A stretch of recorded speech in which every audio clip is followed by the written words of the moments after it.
اور آیت نمبر 56 ایک مشہور آیت کریمہ ہے، وما خلقت الجن والانس الا لیعبدون،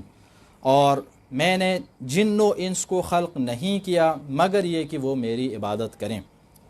اس آیت کریمہ میں اللہ تعالیٰ نے مقصد خلقت کو واضح فرمایا کہ جنوں اور انسانوں کو خلق کرنے کا مقصد کیا ہے، عبادت ہے،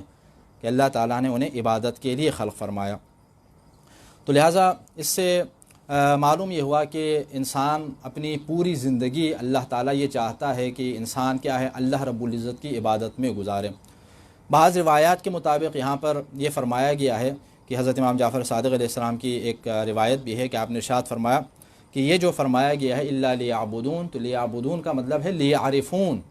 یعنی انسانوں کو خلق کیا گیا تاکہ وہ اللہ تعالیٰ کی معرفت حاصل کریں، چونکہ انسان جس حد تک اللہ تعالیٰ کی معرفت حاصل کرے تو اسی اعتبار سے، اسی اندازے کے مطابق وہ اپنے آپ کو دین کے دائرے میں رکھنے کی کوشش کرے گا، اور جتنا انسان کو اللہ رب العزت کی معرفت کم ہو اور اس کی معرفت سے انسان دور ہو، اسی حساب سے انسان دین سے دور ہوتا چلا جائے گا۔ تو لہذا اس کی عبادت، اپنی زندگی کو عبادت کے دائرے میں اگر لانا بھی چاہتے ہیں تب بھی اس کے لیے بنیادی شرط یہ ہے کہ اس کی معرفت حاصل کریں۔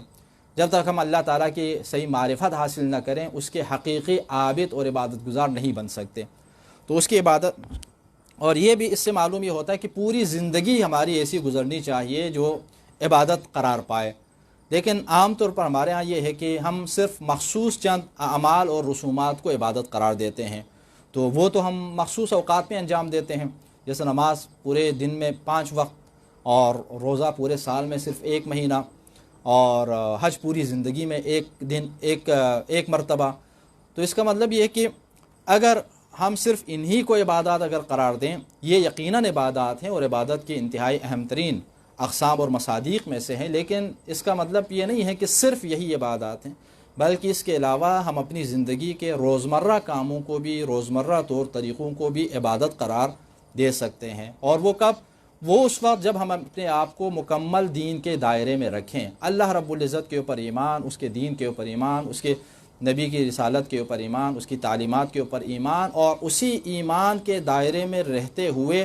اس کی اطاعت اور اس کے سامنے سر تسلیم خم کرنے کے جذبے کے ساتھ آپ اپنے زندگی کے جس کام کو بھی انجام دیں گے، جتنے امور کو انجام دیں گے، وہ سارے کے سارے عبادت قرار پائیں گے۔ آپ کا عام اپنے دوستوں کے ساتھ بیٹھنا عبادت قرار پائے گا، آپ کا اپنے گھر والوں کے ساتھ بیٹھنا عبادت قرار پائے گا،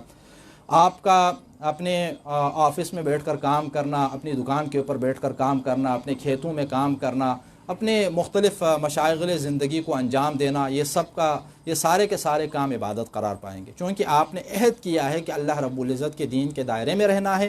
اور اسی کی اطاعت کے ساتھ جو ہے آپ نے زندگی بسر کرنی ہے۔ تو جب اس نیت کے ساتھ مطیع محض بن کر آپ اپنے کاموں کو انجام دیں گے تو آپ کی زندگی کا ایک ایک لمحہ، آپ کی زندگی کے تمام کام پھر عبادت قرار پائیں گے۔ اور جب اس طرح انسان اپنے آپ کو دین کے دائرے میں رکھیں تو پھر گویا کہ ہم اپنی پوری زندگی مقصد خلقت کے قریب ہونے کی ہم اس میں آگے بڑھتے چلے جائیں گے، یعنی عبادت قرار پائے گی اور اللہ رب العزت کا تقرب انسان کو حاصل ہوتا چلا جائے گا۔